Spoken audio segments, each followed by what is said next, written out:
what I think is so exciting right now is the kind of explosive growth of the format of live experiences, especially coming out of the pandemic.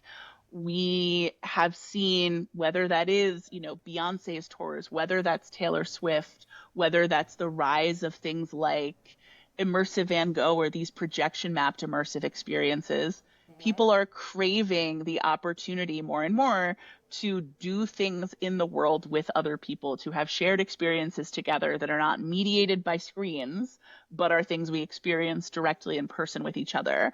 And what I think is so exciting about this moment is that there's a kind of historic preciousness of form and format that's sort of breaking down.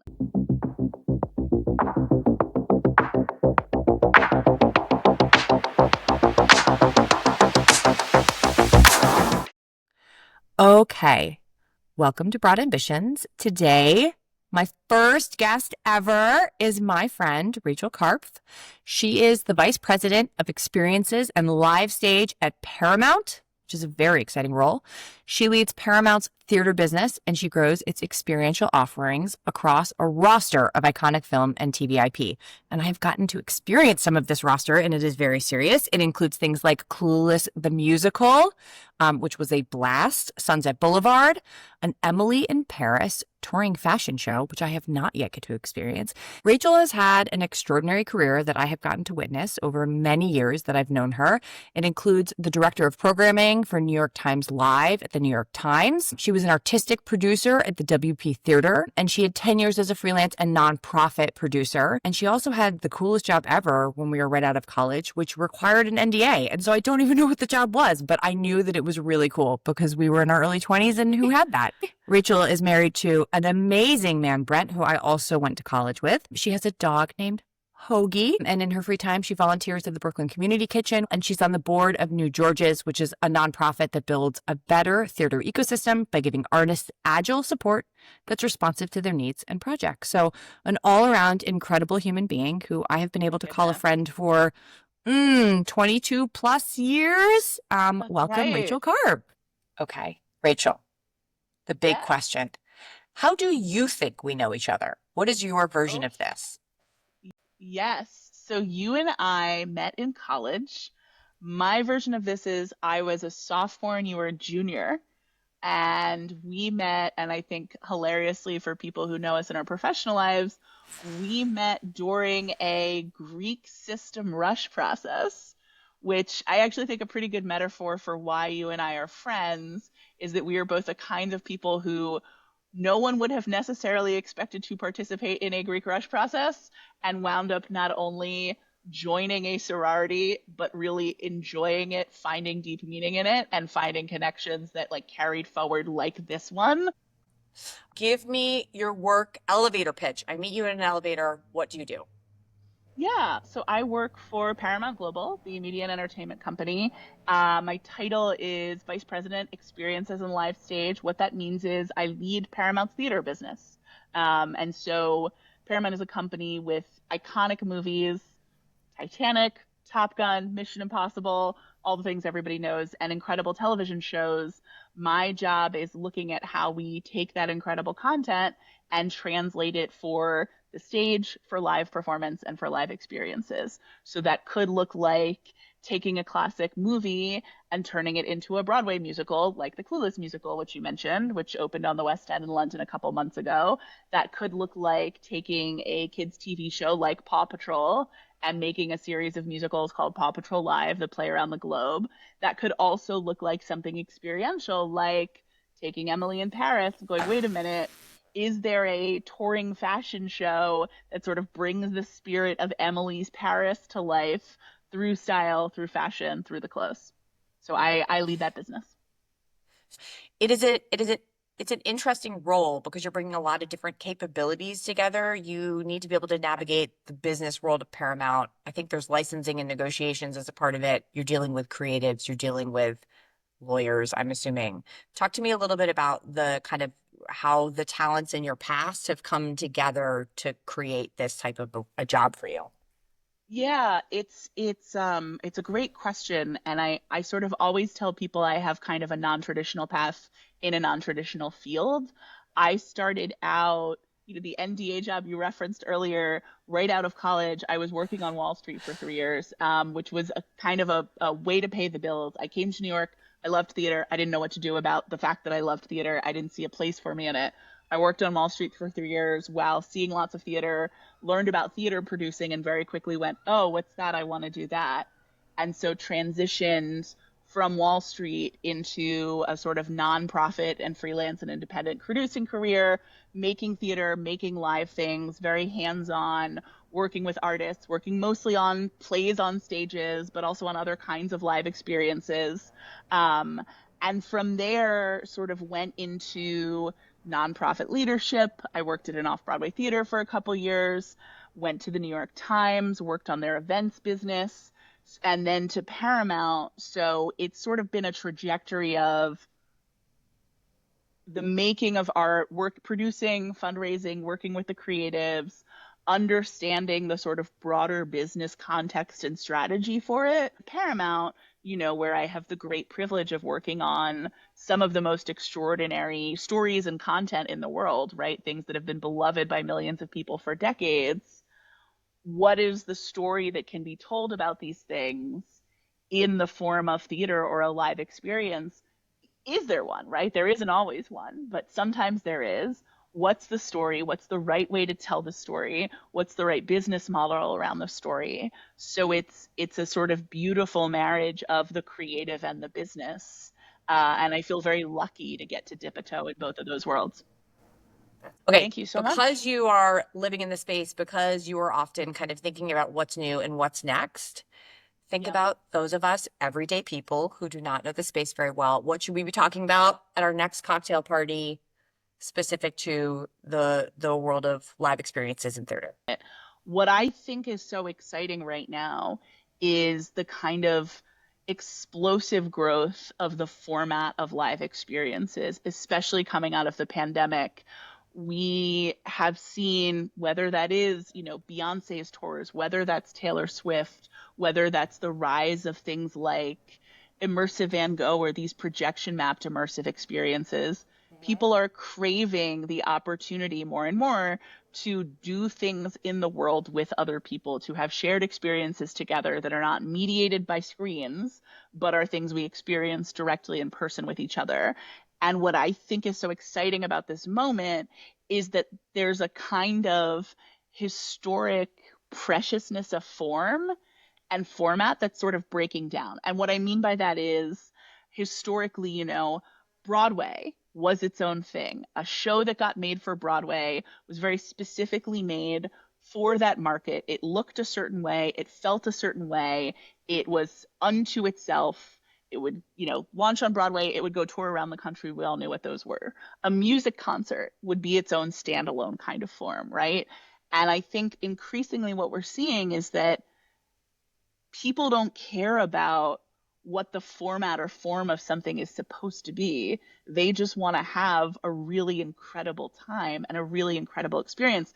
And what that creates is the ability to cross pollinate, right?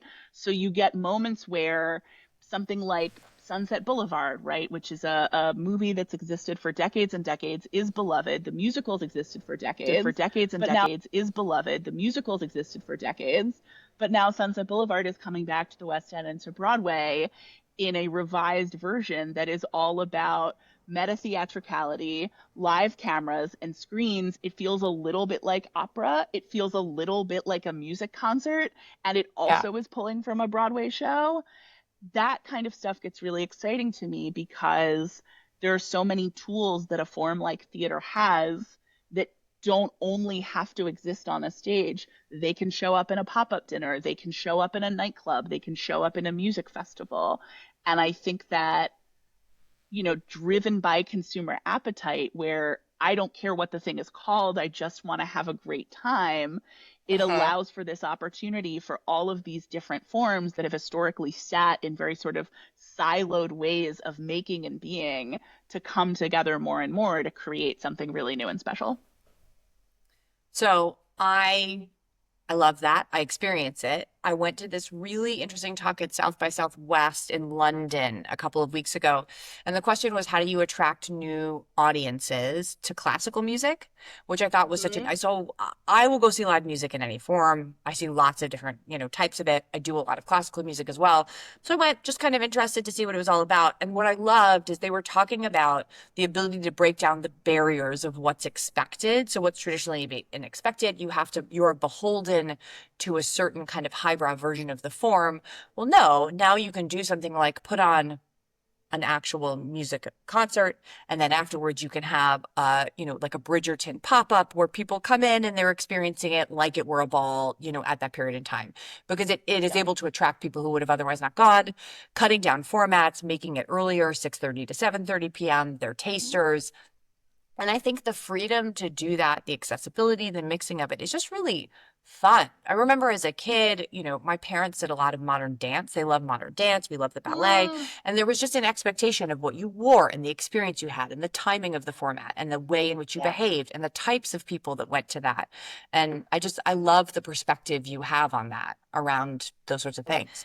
What becomes interesting is you have had a really unusual path. Most of the Yeah. incredible women in my life have had kind of unexpected twists and turns. So I want to unpack that and hear about it and have other people learn from what that is. So, first question, a decision you made that totally changed your career path. Yeah.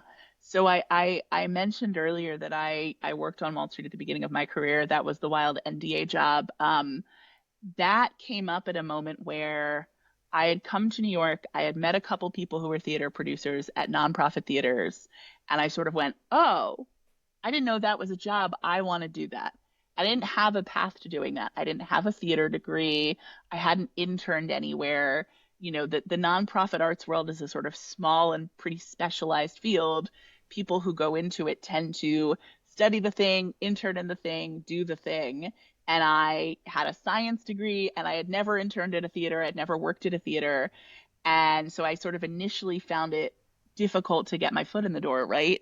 So I'm in these early days of figuring out what's my job to be in New York? How am I going to pay my bills? How am I going to keep a roof over my head? And how am I going to sort of pursue this thing that I'm curious about? So I'm interviewing for jobs that will pay my rent at the same time that I'm exploring this theater world. And as part of that, this Wall Street job offer arrived the same week that I got offered an opportunity to be an artistic intern at a major New York theater company, Oh, I didn't right? know So that. this was like, yeah, so this was a really pivotal moment for me because it was a kind of door opening.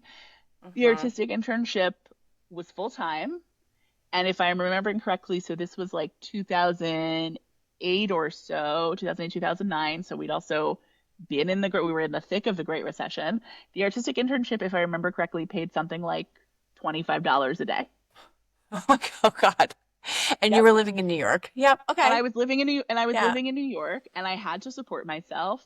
And I had this moment where I was like, I would love to do this thing. I don't see how I can do this thing and continue to live at the same time.